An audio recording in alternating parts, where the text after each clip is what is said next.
This is VOA News. I'm Nicole Livas. U.S. Attorney General William Barr said Friday the Justice Department is preparing to release a redacted version of the Special Counsel's confidential report on the Russia investigation soon.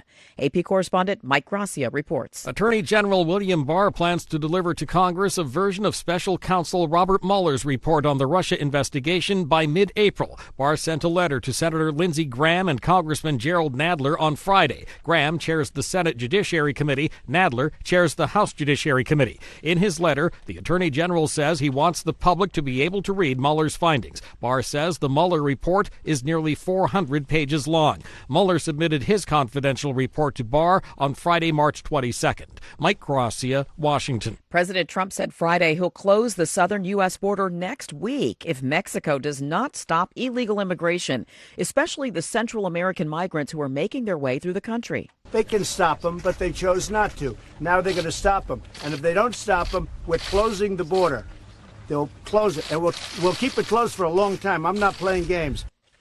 When questioned by reporters in Florida, Mr. Trump said it could mean all trade with Mexico. He has previously threatened to close the border, including at a rally in Michigan Thursday night, but this time he gave a timetable.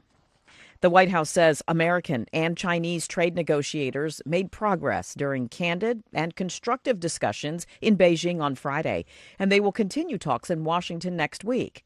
The two sides are working to strike a deal to lift tariffs affecting $250 billion of Chinese imports to the U.S.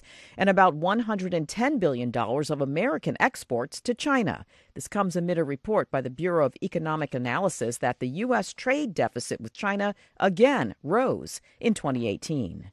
This is VOA News. British lawmakers rejected the government's Brexit deal for a third time Friday, leaving the UK facing the prospect of a chaotic departure from the European Union in just 2 weeks, with political leaders in turmoil and the country ill-prepared. Reuters' Lucy Fielder has details. Noes have it. Unlocked. This House has rejected no deal. It has rejected no Brexit. On Wednesday, it rejected all the variations of the deal on the table. And today, it has rejected approving the withdrawal agreement alone. Now the British Prime Minister's position hangs in the balance. She'd promised to quit if the deal was passed. Now many, even in her own party, are saying her time is up anyway.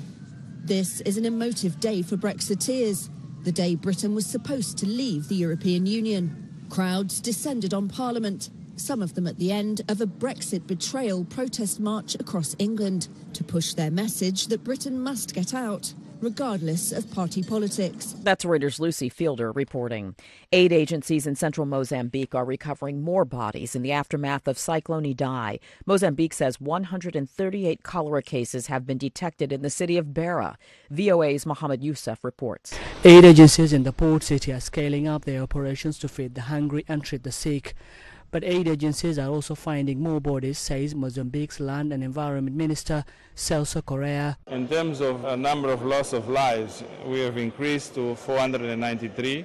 This is because we're getting information from the villages that we didn't know before. Our main concern now is make sure that we avoid an outbreak of cholera. So we will be vaccinating 800,000 people. More than 130 cases of cholera have been reported in Beira so far. Meanwhile, areas of Mozambique's cyclone-ravaged coast remain cut off by flooding that left many homeless. That's VOA's Mohammed Youssef reporting. Algerians took to the streets by the millions for the sixth straight Friday, trying to push their ailing president from power and bring down an entire political system seen as corrupt and out of touch. A crowd broke through a blockaded street leading to the presidential palace. Otherwise, the protests have been peaceful. For the first time, all three state TV channels showed the protests live since the marches started in February. It also reflected the changing balance of power as President Abdelaziz Bouteflika loses key supporters. Pope Francis issued sweeping new sex abuse legislation for the Vatican Friday. It requires the immediate reporting of allegations to Vatican prosecutors. Look for the latest on voanews.com and in the VOA News app. I'm Nicole Livas, VOA News.